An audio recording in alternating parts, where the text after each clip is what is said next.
نحمدہ و نصلی علی رسولہ الکریم اما بعد عن ابی ہریرہ رضی اللہ تعالیٰ عنہ قال قال رسول اللہ صلی اللہ علیہ وسلم۔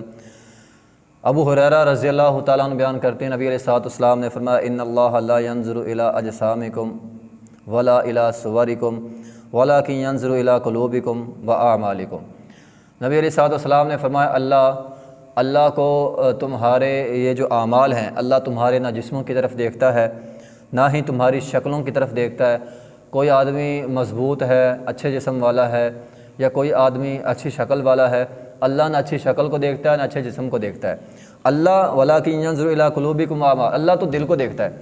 دل کس کا صاف ہے، اعمال کے اندر اخلاص کس کے ہے، اللہ کو یہ چیز مطلوب ہے۔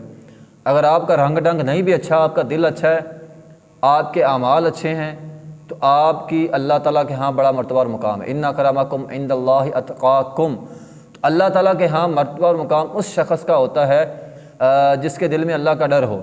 تو آپ اپنے دل میں اللہ کا ڈر بٹھائیں، جس کے دل میں اللہ کا ڈر بیٹھتا جائے گا اللہ تعالیٰ کے ہاں اس کا بڑا مرتبہ اور مقام ہوگا۔ اللہ اس کو دنیا میں بھی عزتوں سے نوازیں گے، آخرت میں بھی عزتوں سے نوازیں گے۔ تو ہر وقت صرف انسان اپنا چہرہ سنوارتا رہے، اپنا جسم سنوارتا رہے، اپنے کپڑے سنوارتا رہے اور دل سیاہ ہے، تو پھر محترم بھائیو اس صاف ستھرے چہرے کا، صاف ستھرے جسم کا کیا فائدہ اگر انسان کا اندر سے دل ہی کالا ہے۔ تو زیادہ انسان کوشش کرے اپنے ظاہر کو، جس طرح صاف کرتا ہے نا انسان، تو اسی طرح انسان کوشش کرے کہ انسان کا جو اندر دل ہے وہ بھی انسان کا پاک صاف ہو جائے۔ وآخر دعوانا الحمدللہ رب العالمین۔